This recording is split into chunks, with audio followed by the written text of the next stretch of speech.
Bom dia, boa tarde, boa noite. Eu sou o Thiago e bem-vindo ao De Frente com Tigas.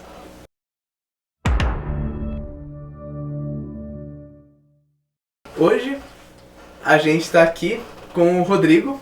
Você quiser se apresentar, Rodrigo? Oi pessoal, tudo bem? Meu nome é Rodrigo, eu sou professor aqui no IF. Eu dou aula de fotografia no curso de CV, de DG, de fotografia de moda, também no curso de produção de moda, e também dou aula no curso de produção publicitária. E aí dou aula de disciplinas de vídeo, dou disciplinas de criação, tramito nessa área aí. Tá. No que você é formado? Eu sou formado em publicidade e propaganda. O curso que eu fiz é o bacharelado em comunicação social com habilitação em publicidade e propaganda. Fiz esse curso, são 4 anos, um curso superior de 4 anos. E depois dele eu fiz outros cursos também. Além do curso superior, eu fiz 3 pós-graduações.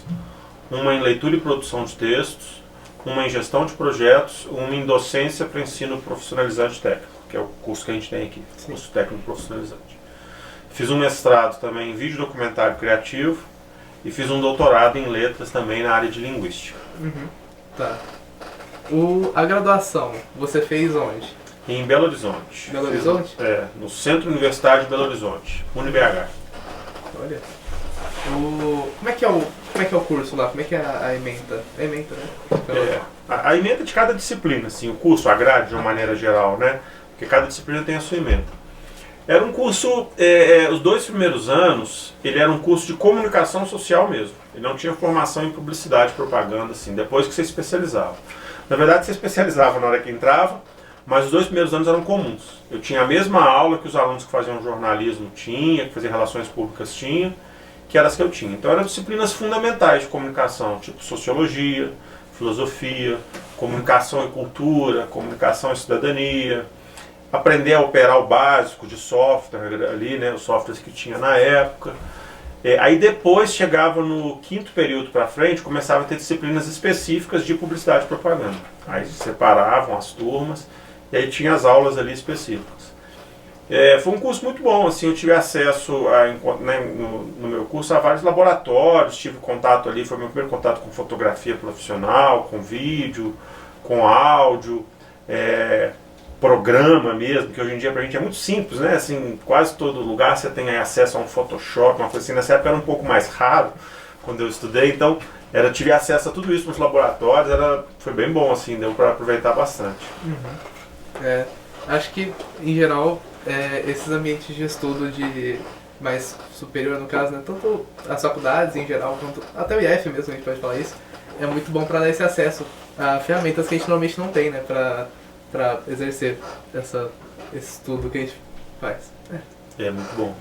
Uma coisa que, por exemplo, muitos de vocês fazem aqui no IF, uma coisa que eu fiz também quando eu estudei, foi dedicar um tempo extra da sala de aula para a faculdade, no caso para a escola.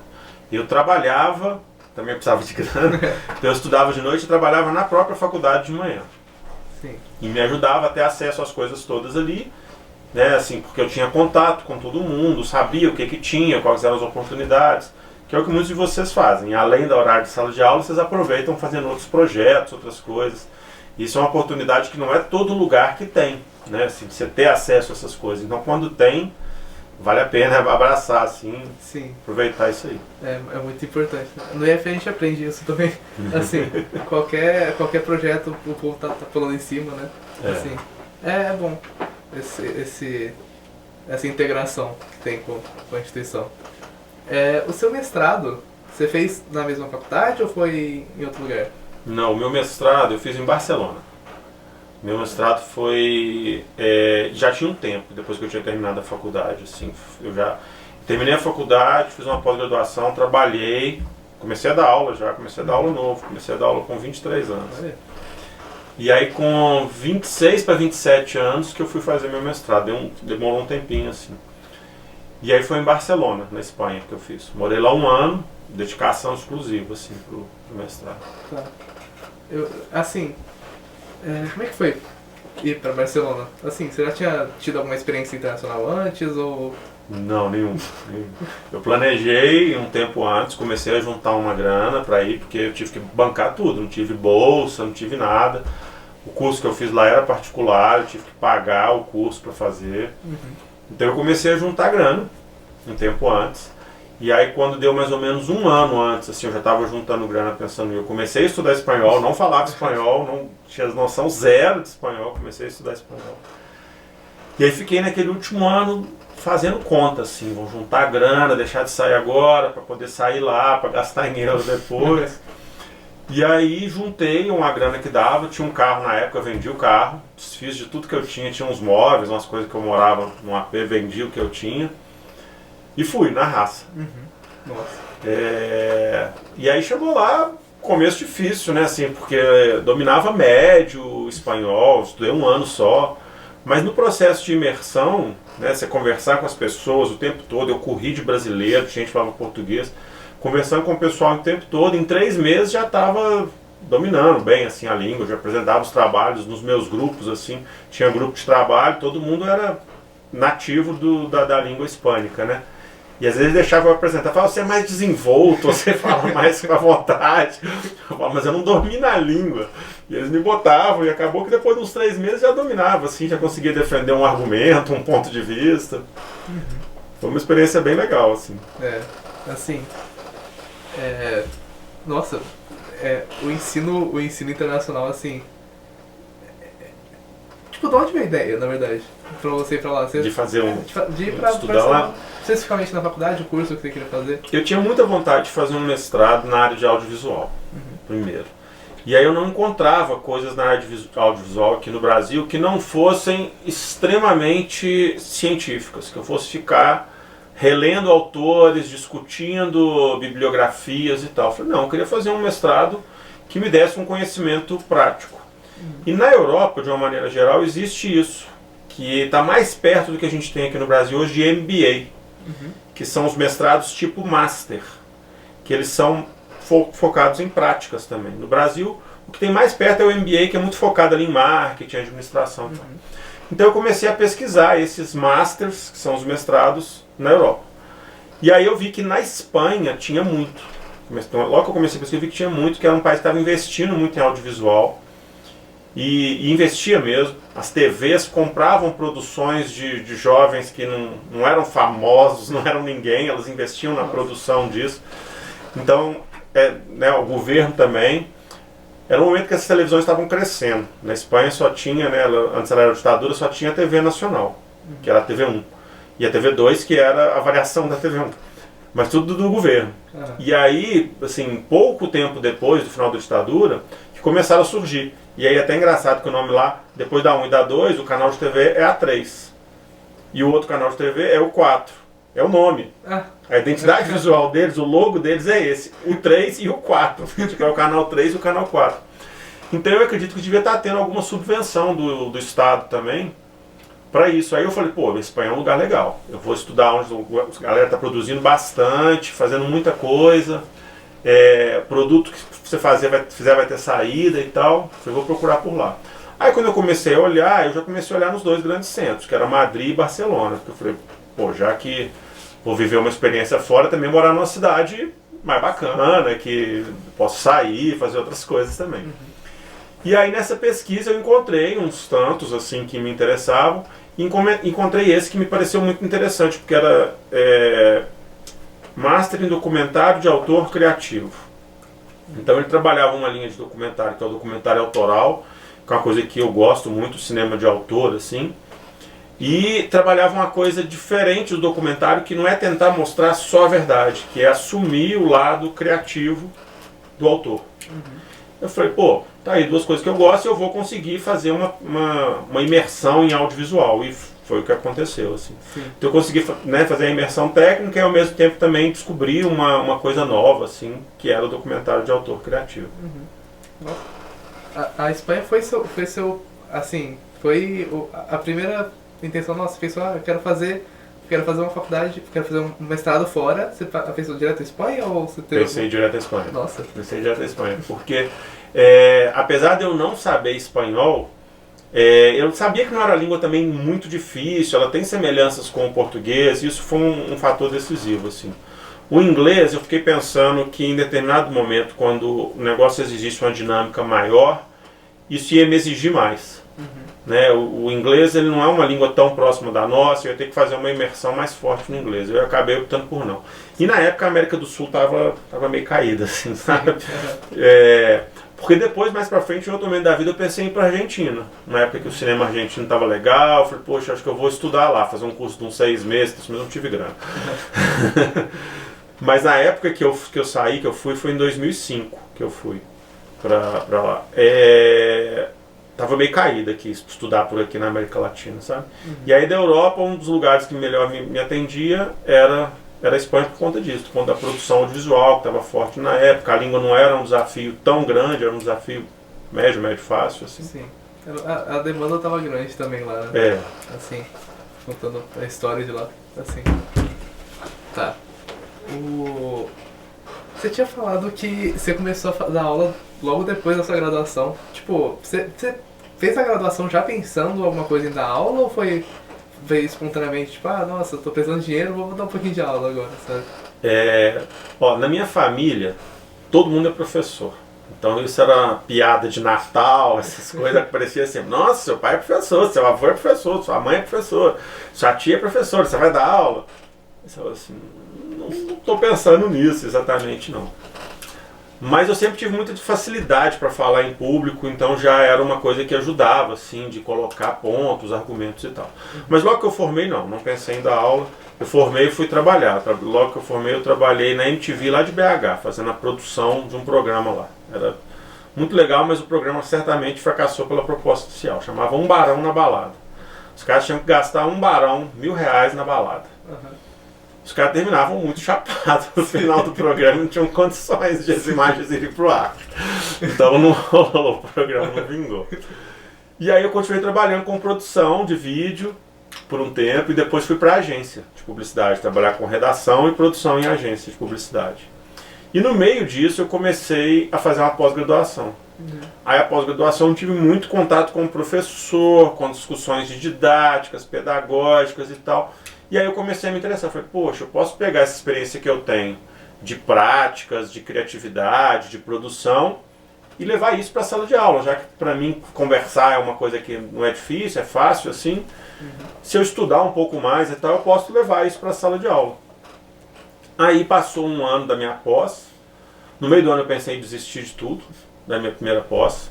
Falei, cara, tá difícil, a agência tá chata, isso aqui não tá dando dinheiro. Aí eu larguei tudo por um mês. Larguei a pós, deixei a disciplina lá, fiquei com as notas ruins nas disciplinas. E fui morar em Lavras. Tinha uma amiga minha que morava em Lavras e ela estava montando uma agência de publicidade lá. Ela e mais 2 amigos. Aí ela falou, você tá meio entediado aí? Mora aqui, você mora um tempo lá na minha casa e tal. E você ajuda a gente, traz umas ideias, ajuda a gente a estruturar e tal. Eu falei, cara, eu tô entediado mesmo, vamos ver de qual é. E aí fui, fiquei lá um mês, ajudei eles e tal, mas um mês era pouco pra você gerar uma grana e se sustentar. E eu morando na casa dela, que na verdade era a casa da mãe dela, almoçando, jantando, tudo lá. Falei, cara, nós somos amigos, mas eu tô sem graça de ficar aqui e tal. Eu vou ter que ir. Se num outro momento a agência andar mais, eu volto, a gente trabalha junto e tal, porque a grana tá apertando. Aí eu voltei, recuperei, corri atrás na pós, tirei umas notas ruins nas disciplinas, passei na média. E aí quando estava terminando a pós, eu fiquei conhecendo alguns professores que davam aula no curso de comunicação e tal. E aí a gente conversava um dia, sentado assim na própria pós.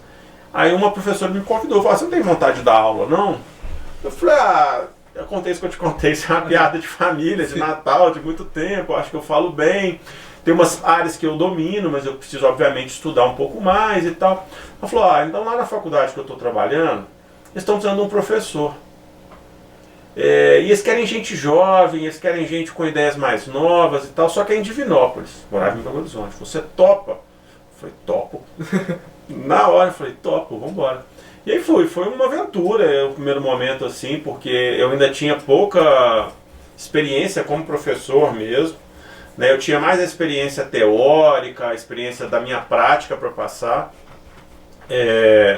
mas tinha uma vantagem esse lance de ser em Divinópolis, na época não tinha nada para cuidar, não tinha um pé de alface para cuidar, não tinha cachorro, não tinha nada, eu podia ir e ficar lá por conta.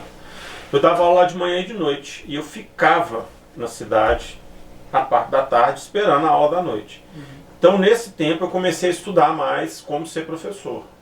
Pensar em didática, pensar em forma de apresentar as coisas.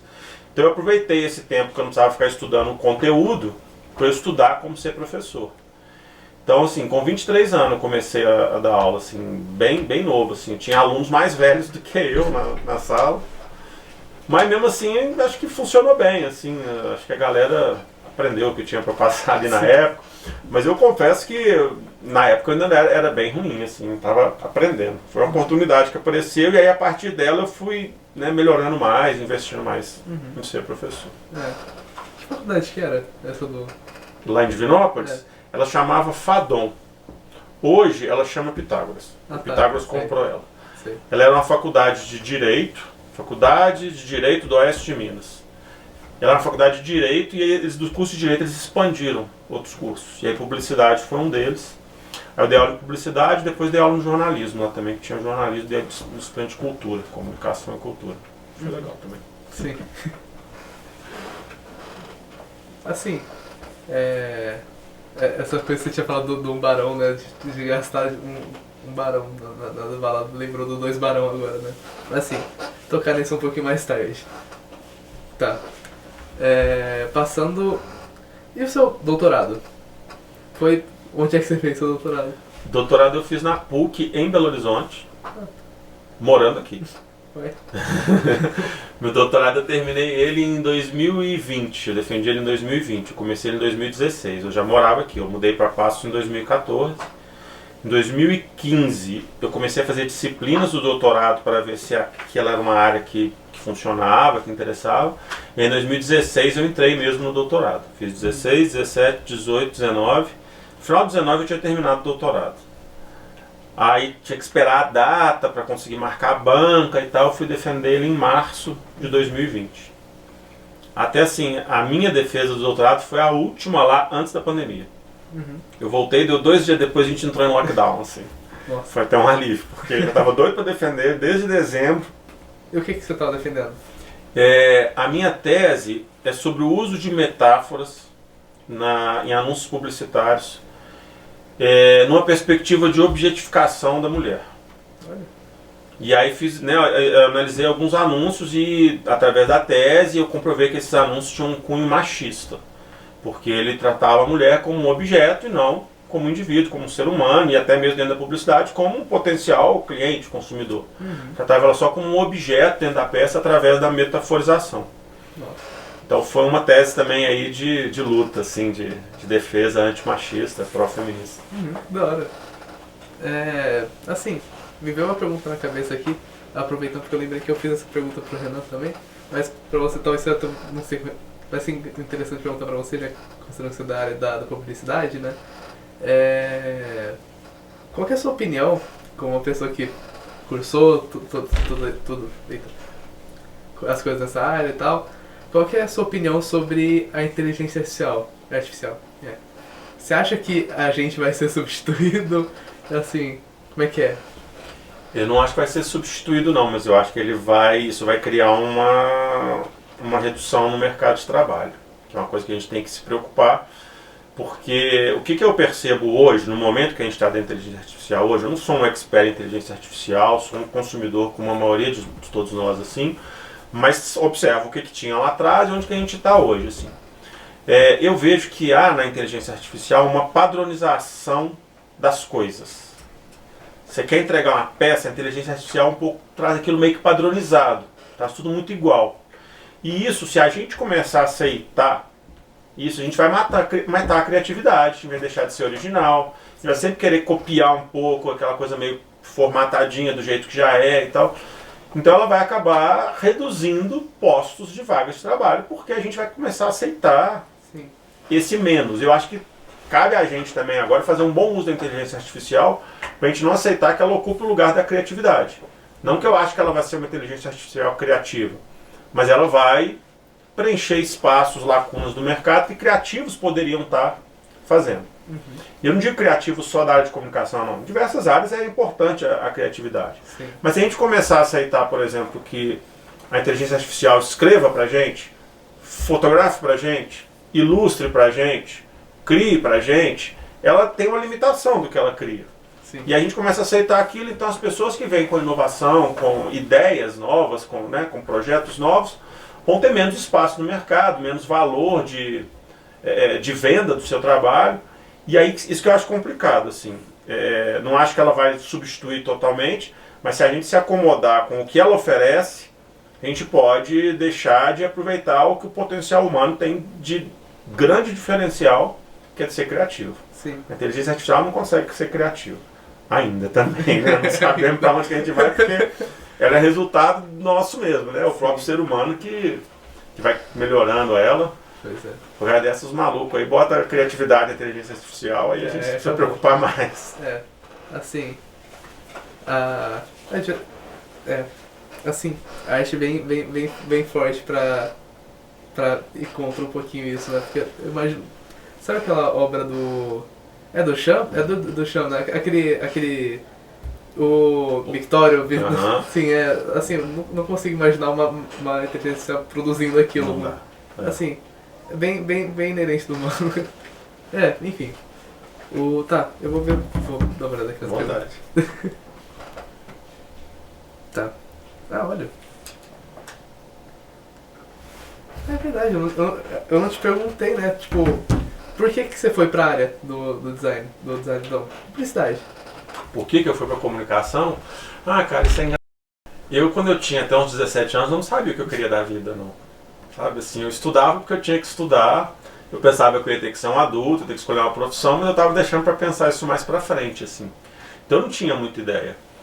Aí, o meu primeiro vestibular, eu fiz totalmente influenciado pelo meu ciclo social, família, assim. Fiz um vestibular para medicina.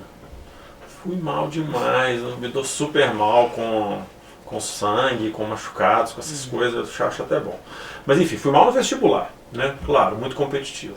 Aí no segundo ano, que o primeiro ano, do terceiro ano não sabia direito o que eu queria fazer. No segundo ano eu estava fazendo um cursinho, aí eu comecei a conversar com gente mais velha, gente que conhecia mais da vida, de mercado, de trabalho e tal. E aí eu ainda estava com aquilo na cabeça, influenciado das pessoas, não, fazer medicina, porque é uma profissão que você não precisa trabalhar tanto, ilusão, né, porque médico trabalha, vale, ganha bem, tem sempre mercado de trabalho e tal. E eu estava um pouco iludido com isso, ainda fiz um segundo vestibular para medicina, mas depois que eu já tinha feito a inscrição, né, conversando com gente mais velha, assim, entendendo um pouco mais de mercado, falei, cara, eu não posso escolher uma profissão pelo que os meus pais, o ciclo social que eu tenho ali, espera de mim. Eu tenho que escolher uma profissão com algo que eu vou me identificar trabalhando daqui 10, 20, 30 anos, porque senão não dá para daqui 10 anos eu trocar, daqui outros 15 eu trocar, eu tenho que escolher uma coisa que eu goste, assim. Aí eu já fui fazer esse segundo vestibular já não querendo muito passar. Já foi uma perda de tempo e grana minha, né? Mas foi. Aí quando foi na virada, assim, eu passei no meio do ano, na época eu tinha vestibular no meio do ano, eu fui conversar com algumas pessoas, com profissionais. Conversar mesmo, chegar com um profissional e falar, como é que é seu trabalho? Fui lá no veterinário, falei, como é que é seu trabalho? Ele todo se achando estranho, um moleque chega pra perguntar pra ele. E aí nisso eu fui conversar com um publicitário. Ele me falou como é que era o trabalho dele. Eu falei, putz, esse trabalho é legal, cara. Esse trabalho com criatividade, trabalho com as tecnologias que me interessam. Eu sempre gostei muito de vídeo, assim. Meu primeiro curta-metragem eu devia ter uns 8 anos de idade.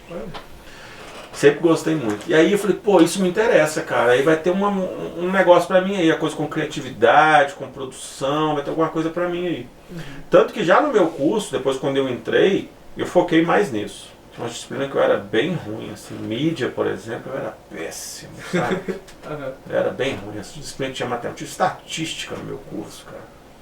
Meu professor já deve ter falecido, porque eu já era velho, né? Chamava Zezé Capeta. Nossa. Era apelido, você podia chamar na sala, assim, não tinha problema.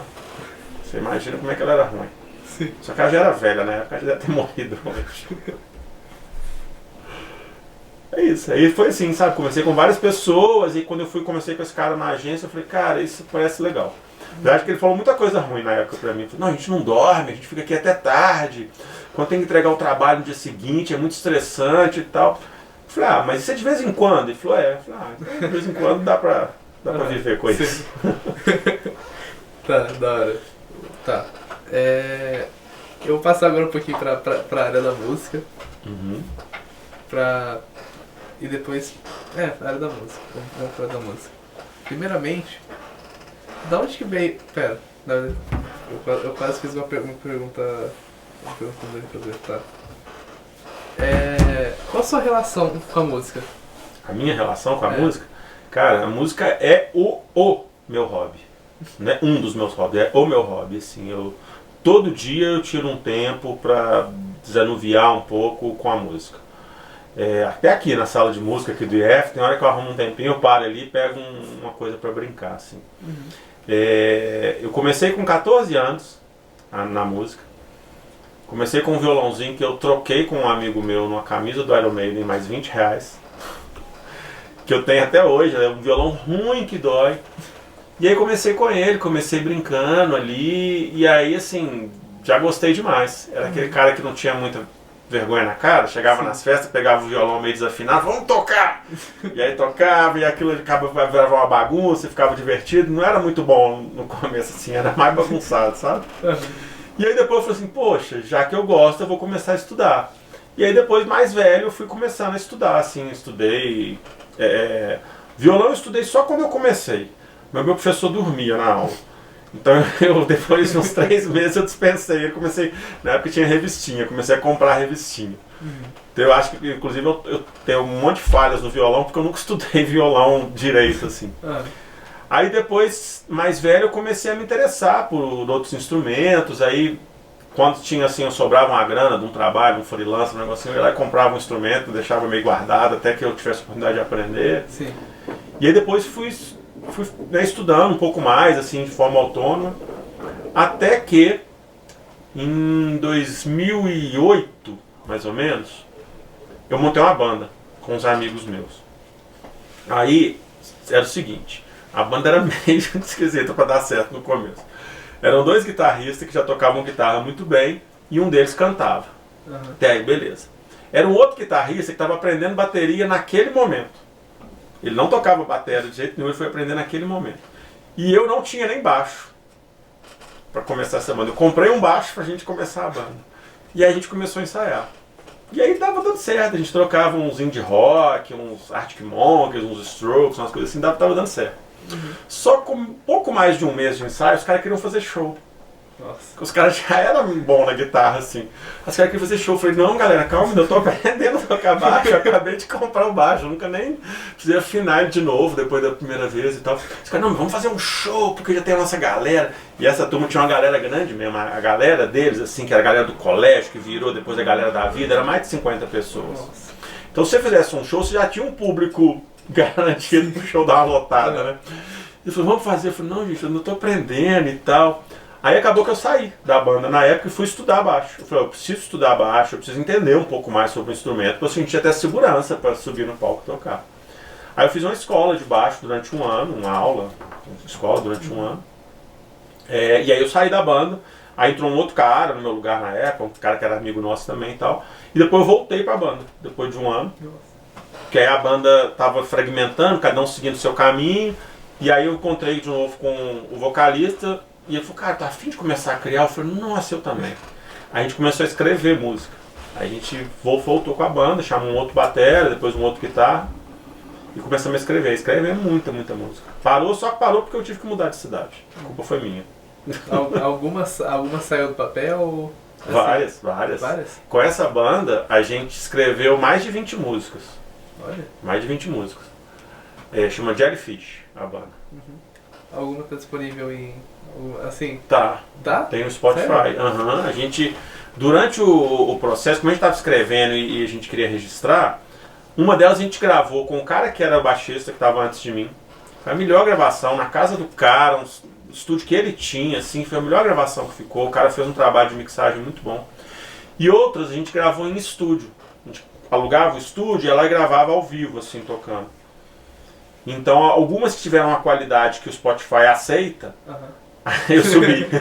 Tem umas que a gente tem que o Spotify não aceita a qualidade, porque tá muito ruim assim a gravação, aí eu não consegui subir. Mas tem no YouTube também, acho que o YouTube é Jellyfish Rockin' Vodka, que o começo da banda o nome era esse, Jellyfish Rockin' Vodka. O logo era um copo com 2 água-viva lá dentro como se fosse um drink de vodka, assim. Mas muitos bares não aceitavam a gente para tocar porque achavam que o nome da nossa banda promovia uma bebedeira. E aí a gente depois mudou só para Jellyfish, tirou o Rockin' Vodka. Mas tem algumas coisas no Spotify e tem algumas coisas no YouTube também.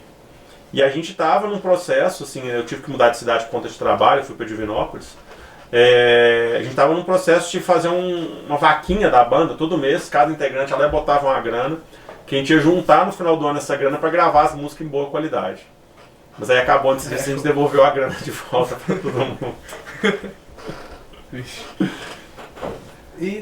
Aí foi isso, tá falando da música. Aí daí pra frente eu comecei a estudar mais música, querer tocar mais e tal. Sim.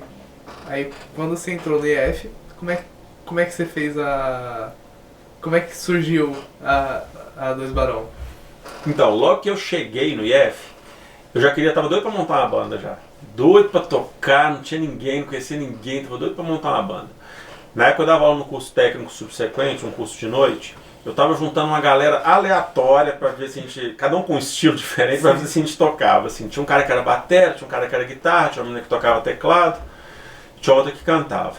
Eu falei, não, tá, formou a banda, eu baixo, guitarra, teclado, batera, né, uma voz e tal, formou. Mas a gente não tinha estilo parecido, a gente nunca nem ensaiou. Aí, aconteceu de uma vez, num projeto no Quintal, teve uma apresentação lá na Estação Cultura. Aí, uma aluna daqui, da moda, queria cantar uma música da Amy Winehouse. Back in Black. E aí, cara, eu tirei a música na minha casa, o Tomé tirou a música na casa dele. A gente nem trocava ideia, eu e o Tomé. E o João Marcos tirou o violão na casa dele.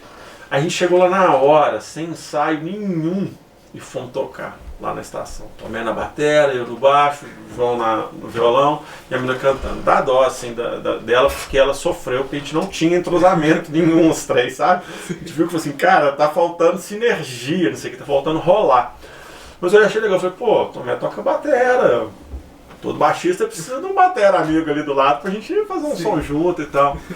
E aí começou a ter umas coisas aqui do Projeto Quintal, em que o João Marcos começou a chamar eu pra fazer baixo e o Tomé pra fazer batera. Até se procurar no YouTube, você acha que tem a Camila cantando.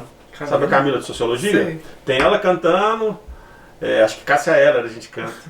Ela canta, né? Aí eu no baixo, Tomé na batera, dentro do restaurante. Nossa. E o João Marcos no violão. E aí começou, beleza, cara, a gente toca e tal, mas, pô, toca o baixo, toca a bateria, falta alguma coisa, né? E assim, acaba que o João Marcos ele fazia violão, não era guitarra, a gente curtiu uma coisa do rock. Sim. Aí assim foi. Ficamos com aquilo em stand-by, na pilha de montar uma banda. Quando teve um outro evento também na estação, logo pouco depois, o Renan chegou aqui, acho que em dezembro ou janeiro, no IF, de 2015, se eu não me engano. Janeiro de 2016 ou dezembro de 2015. Aí tipo em março teve um evento lá na estação. Aí de repente nós estamos lá no evento, fazendo um monte de coisa, eu tô vendo os dois físicos ali conversando. Tomé e o Renan numa resenha pesada e tal. Eu falei, o que vocês estão conversando aí, gente? Não, é porque a gente descobriu que a gente estudou junto. Estudaram junto, foram na mesma faculdade, mas em épocas diferentes. Então a gente conhece um monte de pessoa em comum, não sei o que e tal, que eles estudaram em Viçosa. Os dois estudaram na mesma faculdade, só que em épocas diferentes. Então, eles conhecem os professores, eles têm as histórias parecidas assim para contar. Eu falei, então tá, beleza. Eu também falei, não, mas olha só, sabia que o Renan toca guitarra? Eu falei, sério? Ele falou, e canta. Aí o Renan falou, sério? Aí eu também falou, Falei, então vamos montar uma banda. Aí ele falou, vamos.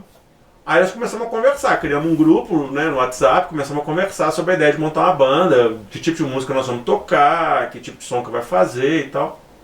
E aí passamos o primeiro perrengue, que foi onde ensaiar. Não tinha lugar para ensaiar aqui em Passos, assim, a gente não achava. Aí achamos um estúdio lá perto na Sexta Chapada, ali perto de onde tem a feira de sábado. Acho que eu sei. Sabe onde tem o estádio ali de futebol? Tem um estúdio ali, chama... falaram, não sai publicidade não. Mas nós fomos lá. Nós fomos lá ensaiar, cara, o estúdio era bom, todo isolado, acusticamente, mas lembro que a gente pagou caro na época. Eu não lembro se o cara cobrava caro ou se ele achou que a gente tinha grana, mas foi R$240 a hora. Nossa. E a gente saiu 2 horas. A A gente saiu de lá e a gente falou assim, acabou a banda. Ensaiamos uma vez na vida, nunca mais, porque por esse valor não dá, cara, pra ensaiar, não tem jeito. Sim. Aí ficamos num perrengue, correndo atrás de lugar pra ensaiar na cidade, não achava os lugares pra ensaiar. Até que a gente foi ensaiar na minha casa. A gente meteu o pé e falou assim, se a gente tocar mais cedo, não incomoda tanto os vizinhos. A gente tenta num horário que não tem gente em casa e tal. E aí começamos a ensaiar lá na minha casa, num quartinho que tinha no fundo, assim. Botamos as coisas lá, sem isolamento acústico nenhum, sem nada. E aí começou a virar um programa nosso também, da gente encontrar sempre, fazer um churrasco, botar a prosa em dia e tocar, e aí virou. Aham. Aí, no início da banda, assim, quando é que foi a primeira vez que vocês apresentaram? Primeira vez que a gente apresentou, eu acho que a primeira apresentação foi aqui no IF, foi no gramado da biblioteca. Numa dessas também de Projeto Quintal, era um começo de ano, o João Marcos queria um negócio diferente do que já tinha, porque sempre era voz e violão. Ele falou, pô, podia ter um negócio com bateria, baixo, guitarra e tal. E a gente fez aqui no quintal, botou na grama, no quintal, o quintal na grama mesmo ali, e fizemos ali. Umas músicas que a gente nem toca mais hoje, se bobear assim. Mas foi a primeira apresentação, a gente tocou umas 3 músicas, 4, que era o tempo do intervalo, então não dava pra tocar muito, foi de noite. Mas depois disso, um show de responsa que a gente teve, aí foi com o Giovanni, lá do Arquivos. O cara ponta firme demais, o cara botava fé na gente quando nem a gente botava.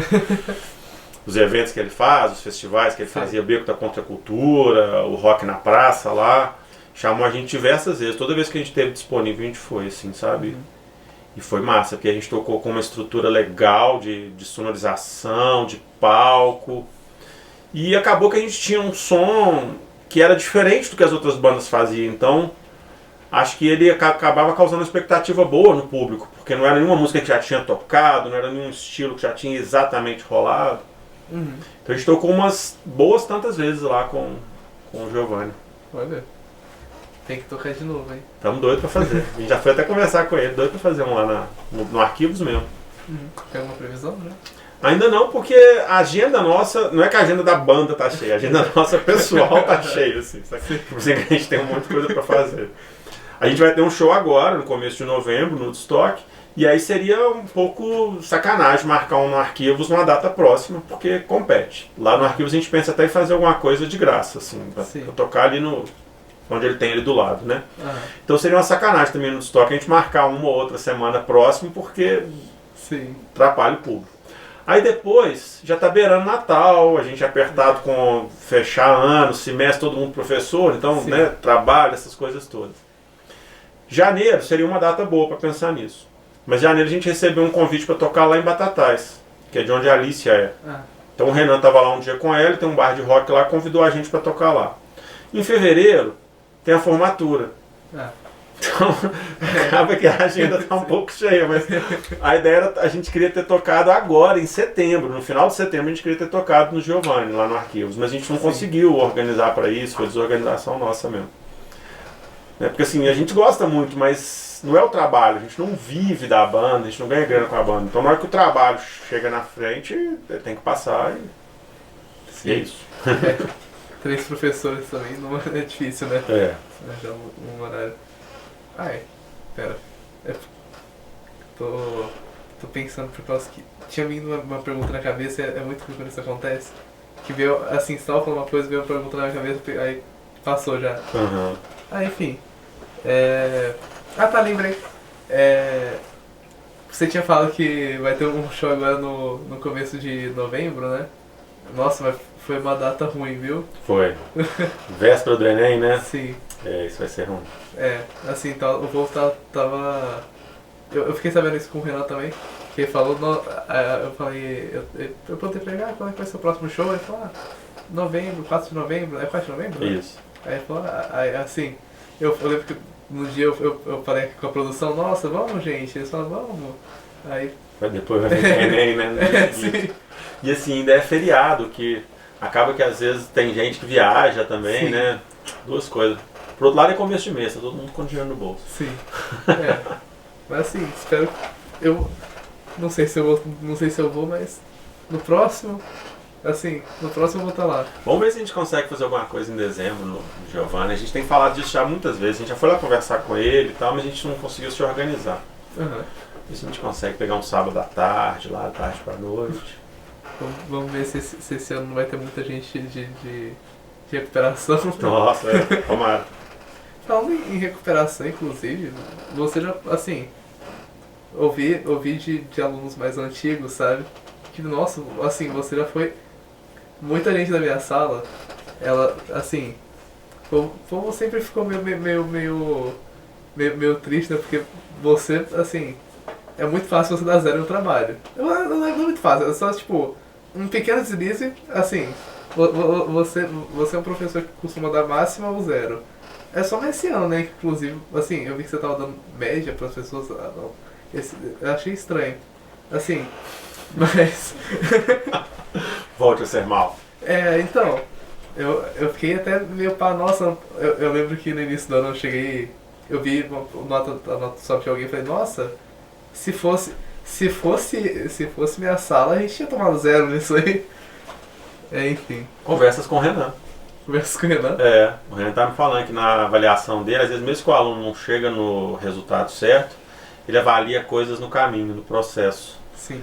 Aí eu passei a tentar achar coisas que eu pudesse avaliar no processo. Tem coisa que não dá, se a pessoa errou, né, tem uma atividade que eu dou que tem a ver com a velocidade do obturador. Sim. Se a pessoa tirou a foto e não mudou a velocidade do obturador, aí é zero. Não tem jeito. Não tem como. Tem que mudar a velocidade. A velocidade é isso, tem que mudar a velocidade do obturador. A pessoa não mudou, aí é zero. Não tem jeito. Mas se eu vejo assim, alguma coisa que a pessoa tentou fazer e tal, eu tento avaliar alguma coisa no caminho. Essa conversa com a Renan surgiu isso. Assim, tentar avaliar um pouco o processo, assim. Porque eu já falei, pô, mas aí nesse trabalho seu, quando os alunos erram, sai muito zero. A gente conversando eu com ele, eu falei, sai, cara. Eu fico chateadaço, porque parece que eu não soube ensinar, ou que minha avaliação está muito difícil e tal. Eu falei, não, mas às vezes o cara não consegue chegar mesmo no resultado final, mas ele teve uma lógica de pensamento no caminho. Na minha prova eu faço isso, dá mais trabalho para corrigir, porque ela é aberta, muitas questões são abertas, então eu fico avaliando até onde o raciocínio tem coerência, tem lógica ali. Sim. Eu falei, então eu vou tentar achar isso. E aí eu fiquei buscando algumas coisas que houvesse um mínimo de lógica que desse para não virar um zero. Mas teve gente que conseguiu ainda seu zero esse ano. Você pode procurar pesquisar que vai ter alguns aí. Ainda não virou o Rodrigo muito bonzinho ainda. Não. Nossa, o Renan realmente tem que ter essa coisa de avaliar a lógica, né? Eu pessoalmente, eu só passo na matéria dele às vezes por causa disso. Se depender de acertar uma questão, meu Deus. Eu tenho uma lógica. Você vai bem no caminho. Eu vou bem no caminho. No final eu quase sempre erro, mas assim, no caminho eu tenho uma lógica, eu penso. Enfim, deixa eu procurar aqui, deixa eu ver outras perguntas. Tá. Essa pergunta eu já fiz. Enfim, eu acho que a gente pode partir para as perguntas que eu peguei das pessoas. Assim, eita. Olha, nossa, essa é uma boa pergunta. Assim,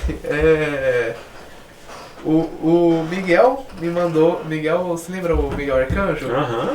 Ele mandou uma pergunta, ele perguntou qual a boa forma de iniciar na fotografia, sendo que as coisas estão bem caras recentemente, né? Uma boa forma de iniciar, sendo que as coisas estão caras, difícil, cara. Uma coisa que eu tenho pensado em termos de estratégia hoje em dia, que realmente você comprar um equipamento, você investir nisso para você começar na fotografia, não é fácil. Mas um caminho interessante hoje em dia para você começar a ganhar uma grana, claro que vai haver ainda um pouco de preconceito do cliente para te contratar e tal, é você comprar um iPhone usado. A câmera do iPhone é muito boa, então hoje ele está no 14, no 15? 15, né? Lançou semana retrasada, eu acho. Então, se comprar, por exemplo, às vezes um iPhone 11, dependendo, você consegue já fazer bons trabalhos com ele, um pouco mais antigo, assim, é um caminho. Não é o melhor, a pessoa vai te ver com o telefone na mão, ela vai ser meio preconceituosa, vai, esse cara não é um fotógrafo profissional e tal, mas para você começar a ganhar uma grana. É claro que para você ser um fotógrafo profissional, é importante o seu investimento numa câmera, e aí que vai ser caro, não pela câmera, mas para você poder ter lentes. Que as lentes é que vão dar o diferencial né, do seu equipamento. A câmera, se for pensar hoje em dia, você vai conseguir comprar uma câmera boa em torno de uns 4, 5 mil reais. Não é barato para você começar a vida profissional. Mas não é uma coisa absurda. Uma lente vai custar isso. Se você for comprar umas 2 lentes, seu investimento ficou caro. Sim. Então, o iPhone em si, não estou fazendo propaganda para a Apple, nada disso, mas ele tem um jogo de lente, de formatação de foto que é diferenciado, assim, sabe? Tá à frente de ser uma coisa que eu faço com o meu celular, por exemplo. Que é bem perto do amador o que eu consigo fazer com a câmera do meu celular. E o iPhone consegue fazer bem perto do profissional. Então seria uma opção para começar. Mas aí, é claro, para começar mesmo, para fazer alguns trabalhos, e esse trabalho ser bom na qualidade do que você entrega, para depois reinvestir a grana na fotografia. Uma coisa que rola em alguns lugares, aqui em Passo eu ainda não vi, ainda respondendo ao Miguel, é aluguel de equipamento. Tem alguns lugares que você aluga para fazer um trabalho. E aí você coloca o valor do aluguel no valor do seu orçamento.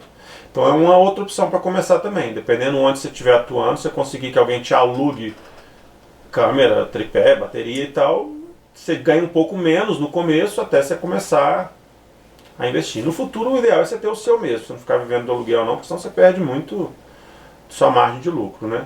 Sim. Mas esses dois caminhos, assim, esse telefone em específico, o iPhone, ele está muito bom em termos de câmera. Mas eu vejo preconceito das pessoas, você chegar, vou fazer uma foto Sim. aqui do batizado com o iPhone, a pessoa fala, cara, isso eu mesmo faço, né? E não é exatamente isso, assim, porque tem o olhar, tem o tratamento. Na outra opção também é alugar. Sim. Com locação também dá para reduzir um pouco a margem de lucro, mas fazer com coisa boa. Não sei se aqui em Passo eu ainda não vi. Eu já vi muita gente também fazendo... Tem agência que faz isso? Tipo, gente que começa a trabalhar para outras pessoas, no caso, e assim, as pessoas concedem equipamento, tipo, nossa, estamos precisando de gente pra ir lá fotografar tal coisa, você vai lá. Isso. É tipo o pessoal que fotografa formatura também, sabe? Os fotógrafos de formatura têm as câmeras deles. Sim. Esses caras de formatura estão com as deles ali. Uhum. Que é uma coisa que eu já vi outras pessoas que saíram desse mercado direto, assim, para entrar. Uma das dificuldades é que o cara tinha que ter a própria câmera. Ele falou, pô, para eu ter a própria câmera, eu já tenho que ter um investimento inicial considerável. Só que, quando você entra nesse mercado de formatura, por exemplo, começa a pintar, agora final de ano, até fevereiro, março, muito trabalho. Então você consegue pagar o seu equipamento. Sim. Então se você tiver uma grana pedir emprestado para alguém investir, até março, por exemplo, você consegue pagar, porque só que você vai trabalhar, né? Vai ralar aí no dia de lazer da galera, você vai estar fotografando quinta, sexta, sábado. Sim. Também é um outro caminho. O giro é rápido aí. Pois é. Pessoalmente, assim, por mais que eu tenha muito interesse nessa coisa da fotografia também, eu tenho muito medo de começar, de fazer um investimento numa câmera e, assim, o que sempre me deixa com medo é a fragilidade, né, do equipamento, assim, mesmo sendo... É frágil, sabe? Tipo, não é muito difícil de acontecer alguma coisa errada, aí quebra alguma coisa, nossa, eu pago mais 5 mil pra continuar trabalhando, sabe? Mas várias profissões têm um investimento inicial caro. Se você for pensar, você montar um consultório de dentista, também é caro. Se a cadeira do cara quebrar, ele tá ferrado, porque a cadeira é super cara. Uhum. Então tem há um risco da profissão aí que é natural. Sim. Se for investir num computador caro, você trabalhar com informática, computação ou mesmo design, isso pode queimar, pode cair uma chuva, um raio. Pois é. Então um risco de profissão sempre vai existir, né? É verdade. Olha, a Milena, ela tinha mandado 2 perguntas, né? Uma de certa forma você já respondeu, que era porque decidiu ser professor, você já tá respondida. Mas assim, o que você mais gosta na parte de fotografar? Fotografia em geral. O que eu mais gosto na fotografia? Cara, eu gosto muito de experimentalismo. Eu gosto muito de experimentar, assim. Quando eu fico estudando coisas novas, entendendo alguma técnica, alguma coisa, eu gosto de experimentação. Não gosto muito de fazer o óbvio, assim, não. O óbvio me entedia um pouco. Então, se eu estou descobrindo uma coisa nova, assim, ao invés de eu só ir lá e treinar aquela técnica, eu treino ela fazendo alguma experimentação. Fazendo algo que possa dar algum resultado diferente.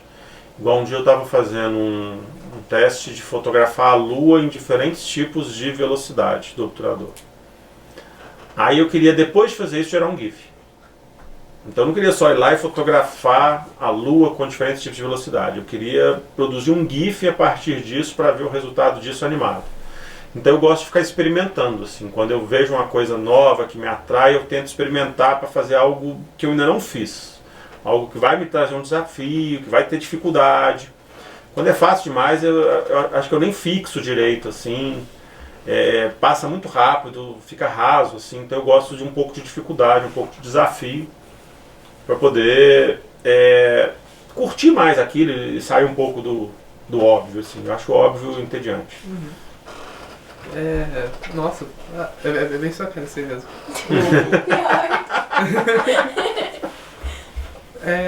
Aliás, falando de fotografia, uma coisa que eu veio na cabeça agora, você já, assim, você dá aula de fotografia pro pessoal aqui, né? Foi por intenção, tipo, foi por intenção, sabe? Você falou que queria dar, eu quero dar aula de fotografia, sabe? Você veio pra dar aula de fotografia, como é que foi? Tipo... Não? Não. É porque você poderia, quase qualquer outra matéria nossa, pelo menos de CB, você seria capaz de lecionar, né? Isso. Assim, por que fotografia especificamente? Como é que aconteceu? Quando eu vim no concurso, que eu vim pra cá, havia um perfil de vaga que se esperava. Tinha o curso técnico subsequente de comunicação visual. No ano seguinte que eu cheguei, ele virou integrado, mas ele primeiro era técnico subsequente. E havia a intenção de criar um curso superior na área de comunicação. Então tinha alguns perfis que se esperava que eu atendesse essa expectativa. Ser uma pessoa que entendesse de fotografia, de vídeo, de linguagem, da parte de criatividade, de design. Então se esperava que eu desse conta disso aí. Logo que eu cheguei, tinham 2 turmas só. Esse curso era de 2 anos. Então eu dava as disciplinas mais aleatórias que tinha, assim, introdução ao mercado. Você tem essa disciplina hoje, uma coisa assim? Eu tenho com a Alicia, alguma coisa de mercado, também esqueci. Isso. Que não era uma disciplina exatamente que era boa para eu chegar e dar aula. Eu tinha acabado de chegar, não conhecia nada da cidade, assim. Era difícil de eu fazer referências com o mercado local, regional, assim. Peguei disciplina de produção gráfica para dar. E aí, numa dessas, assim, a gente conversando, perguntaram se eu tinha experiência com fotografia. E aí eu tive, principalmente depois do mestrado, uma imersão muito grande na fotografia, porque um dos caras que ficou meu melhor amigo lá na época era o diretor de fotografia do filme.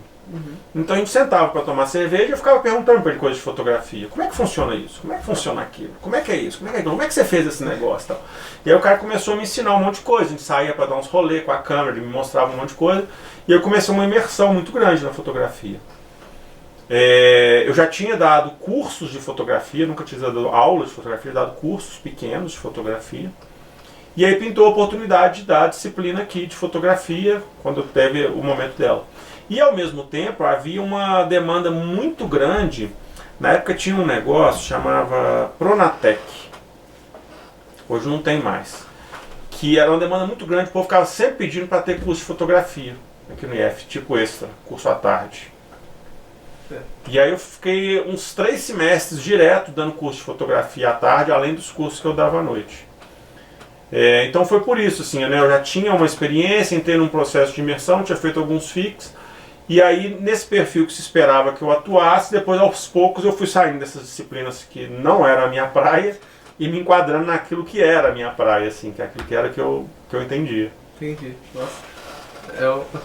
Deve ter sido, assim, um alívio vir pra uma coisa que você gosta mais, né? Foi difícil no começo. Nossa, eu gastava a maior parte do meu tempo estudando conteúdo, assim, pra depois pensar em... Vou pegar aqui. Essa última, sendo sincero, tipo, é o tipo de pergunta que, se você não quiser responder tranquilo, tá. Foi o Heitor que mandou, inclusive, ele mandou isso no programa passado também. Pera, ele mandou mais um áudio, será que tem outra pergunta aí? O Heitor direto fica mandando áudio.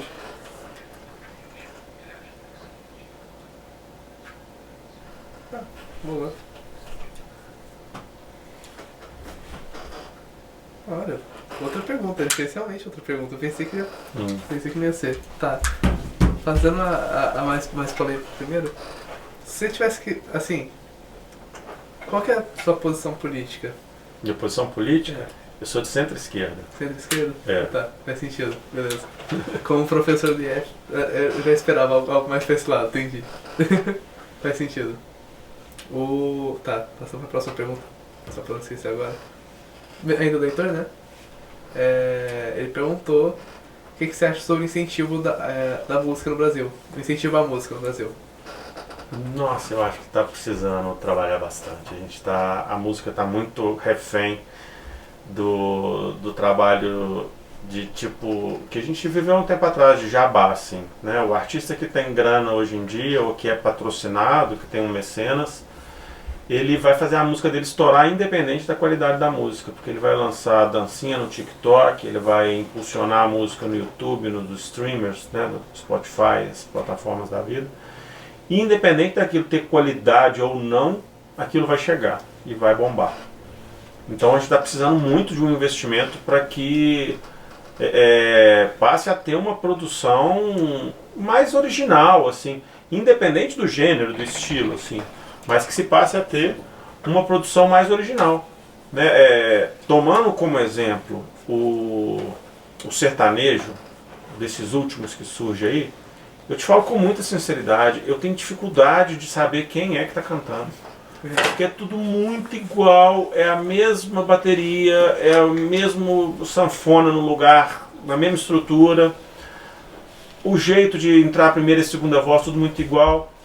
E aí isso mata, por exemplo, um cara lá, igual na minha perspectiva, né, um Chitãozinho Chororó, que fazia um sertanejo que ele conseguia usar as nuances todas os dias, ou trazia um som original para a coisa. Você vê que hoje em dia parece um som que você trocar de quem canta, tá tudo igual, não está fazendo muita diferença o artista em si, sim a produção toda que coloca aquela música em evidência, né? Então sinto falta de que haja realmente mais incentivo, e aí, claro, incentivo para artistas que já estão aí, para que eles continuem produzindo de forma mais original, mais autoral. É difícil você ver outras cenas que não essas que estouram na mídia vingarem, Sim. durarem muito tempo, né? Os netos, os filhos do Gil lá, os Gilsons, por exemplo, eu acho que eles fazem um trabalho muito maneiro, que recuperam uma coisa de uma música popular brasileira e tal, mas não tem tanta cena. Não tem divulgação, a música deles não aparece nas top de Spotify, de YouTube, de lugar nenhum. Então acaba que é difícil para esse artista sobreviver. Você pensar, esse cara vive de show e vive dos royalties da música dele. E show não dá tanto dinheiro, porque montar um show é caro. Você botar um show de pé é caro, equipe, equipamento, espaço e tal, é caro.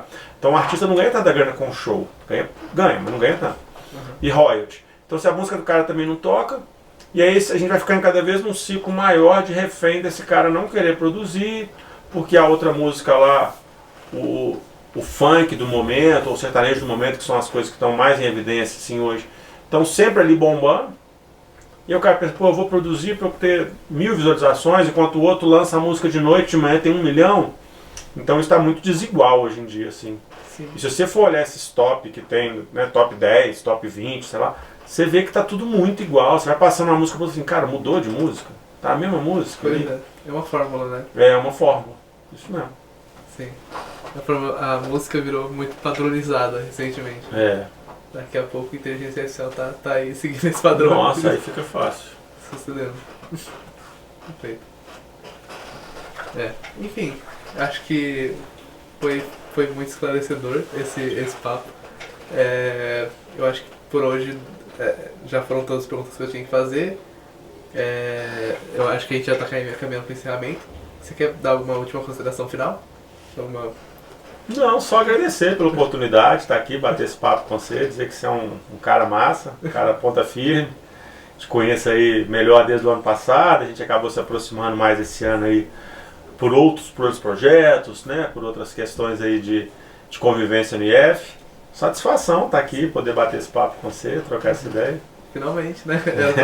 Esse era para ter sido o primeiro frente contigo, mas acabou sendo o quinto oficial. Mas assim, foi, né, finalmente. Enfim, a gente está caminhando para o encerramento. Muito obrigado a você por ter assistido. Esse foi mais um De Frente Contigas. Até a próxima.